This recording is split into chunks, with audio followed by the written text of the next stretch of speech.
Нақыл сөздер 6 тарау. Аңғырттық пен жалқаулықтан сақтандыру. Бұл жазбада Исраилдің патшасы Дәуіт ұлы Сүлейменнің нақыл сөздері берілген.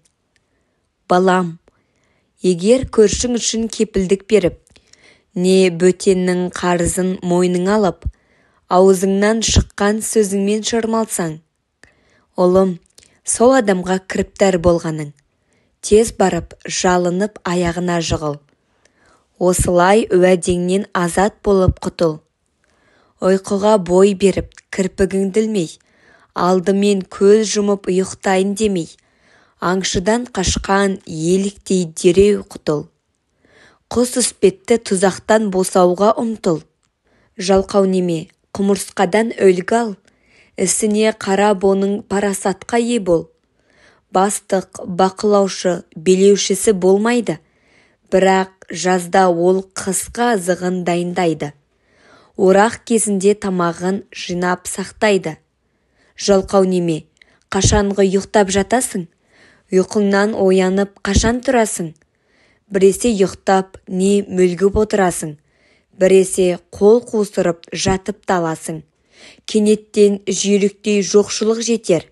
Тонаушыдан мұқтаждық саған тап берер. Ие жақтырмайтын іс-әрекет. Қара ниетті арсыз жан жалған сөйлер. Аяқ, көз, саусақпен құпия белгі берер.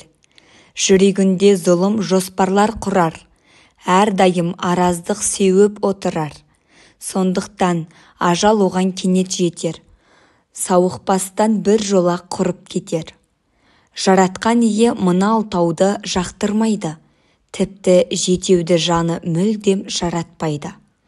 Тәкаппар көз бен өтірікші тіл, һәм жазықсыз қан төгетін қол, зұлым жоспар құратын ақыл сана, әрі асыққан аяқ соны орындауға.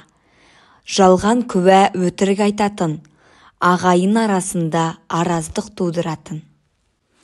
Азғын әйелден сақтандыру. Балам, әке өсиетін есте сақта. Анаң берген тәлімнен де бас тартпа. Оларды мәңгі жүрегіңе түйгін. Мойныңа таққандай сақтап жүргін. Жүргенде олар тура жолды нұсқар. Ұйықтасаң күзетіп қорғап жатар. Оянғанда саған ақыл айтар. Өсиет пен тәлім шам шырақ секілді. Түзеткіш тәрбие өмір жолын сілтейді. Олар сені жүгенсіз әйелден сақтайды. Оның жағымпаз сөздерінен қорғайды. Көркіне оның жүрегің елікпесін. Жанары сені баурап әкетпесін. Жезөкше ақыры нанға зәру қылар. Азғын әйел қымбат жаныңа тұзақ құрар. Өз қойнына от салған киімін өртемей ме? Шоқ басқан адам аяғын күйдірмей ме? Өзгенің жарына барған жанмен де солай болады. Онымен құшақтасса, жазасын тартады. Аштықтан ұрлық жасағанды жұрт жек көрмей ме? Ұсталса, алғанын жете еселеп төлетпей ме? Отбасының меншігін түгелдей бергізбей ме? Сөз жоқ. Неке адалдығын бұзғанның ақылы кем. Ол өз жанын құртады сол істеуімен. Соққы жейді әрі абырой төгіледі. Мәңгі масқара болып қала береді. Қызғаныштан күйеуін ашу кернейді. Өшін алған кезінде аяуды білмейді. Күнәнің төлемін еш қашан алмайды.